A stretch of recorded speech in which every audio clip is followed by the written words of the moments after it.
여기에는 셀트리온의 오랜 숙제인 2세 승계와 밸류업 카드도 맞물려 있습니다. 서정진 회장의 장남인 서진석 대표 중심의 경영체제가 본격화되는 시점에서 변동성이 큰 바이오시밀러 사업을 뒷받침해줄 안전판이 필요한데요. 안정적인 펀드 사무관리 회사를 인수해서 지주사 가치를 높이고 승계 기반을 단단히 마련하겠다는 전략적 계산이 깔려있는 것으로 보입니다.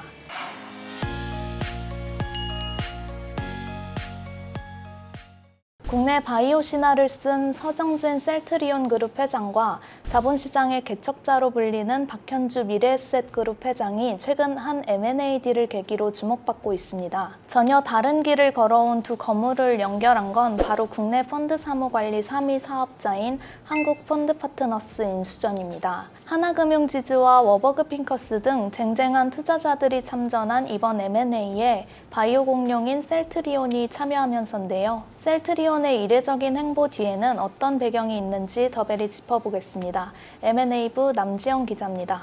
한국펀드파트너스의 매각 절차가 본격화된 건 올해 3월 매각 주관사로 UBS를 선정하면서인데요. 최근 예비 입찰을 실시하고 인수 의향서를 접수받은 단계입니다. 탄탄한 수익성을 보여주는 회사가 시장에 매물로 나오게 된 배경은 최대 주주의 엑시트 시점이 도래했기 때문입니다. 한국펀드파트너스의 현재 최대 주주는 PTA 에쿼티 파트너스라는 사모펀드 운용사인데요. 2021년 회사를 인수한 PTA는 올해 투자 6년 차를 맞이하며 본격적인 회수 작업을 진행 중입니다. 이번 매각 대상은 최대 주주인 PTA가 보유한 경영권 지분 65.1% 전량과 미래에셋 컨설팅이 보유한 일부 지분입니다. 사실 한국펀드파트너스의 전신은 과거 미래에셋 펀드 서비스로 여전히 미래에셋이 2대 주주로 남아있는 곳입니다. 미래에셋 컨설팅은 박현주 회장, 배우자 등 총수일가 지분이 사실상 전량을 차지하는 오너 회사나 다름없는데요. 바이오 산업에 집중해온 셀트리온이 한국펀드파트너스를 신사업 후보군으로 검토하게 된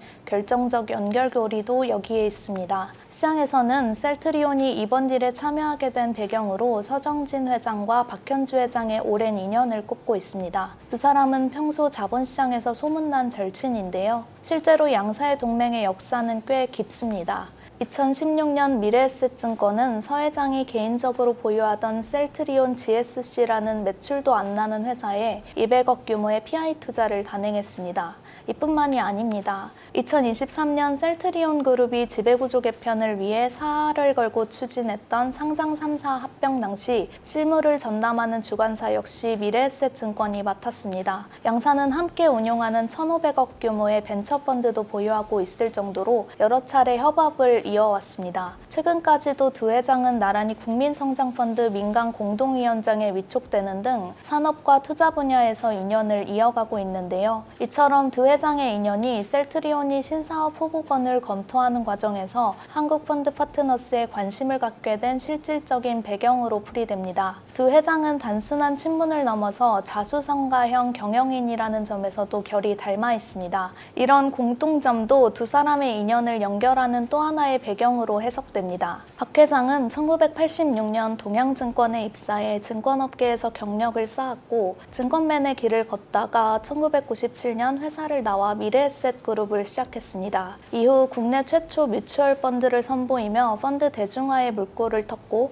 미래에셋을 종합금융그룹으로 키워냈습니다. 서 회장 역시 삼성전기와 대우자동차 등에서 경력을 쌓다가 대우그룹 해체를 계기로 창업에 나섰습니다. 1999년 대우차 출신 동료들과 셀트리온의 전신인 넥소를 세운 뒤 당시 국내에서 낯선 바이오 산업에 승부를 걸었습니다. 이후 2002년 셀트리온을 설립해 바이오 시밀러를 앞세운 글로벌 바이오 기업으로 키워냈습니다. 그렇다면 서정진 회장은 왜 박 회장의 과거 포트폴리오였던 한국펀드파트너스를 눈여겨봤을까요? 가장 큰 이유는 안정적인 캐시카우가 필요했기 때문으로 보입니다. 한국펀드파트너스 같은 펀드 사무관리업은 펀드가 한번 설정되면 수년간 회계 처리와 기준가 산정 수수료가 꼬박꼬박 들어오는 인프라성 자산으로 평가받는데요. 이 때문에 이번 인수전에서는 전략적 투자자뿐만 아니라 다수의 사모펀드 운용사도 관심을 보인 것으로 파악됩니다. 한국펀드 파트너스는 지난해 무려 59.1%라는 영업이익률을 기록하며 알짜 수익원 역할을 톡톡히 하고 있는데요. 프랑스 헬스케어 기업 지프레를 인수하는 등 바이오 영역에서 전방위 투자를 이어오던 셀트리온이 이번에 비바이오 영역으로 눈을 돌려 그룹의 기초 체력을 다지겠다는 포석으로 해석됩니다. 여기에는 셀트리온의 오랜 숙제인 이세 승계와 밸류업 카드도 맞물려 있습니다.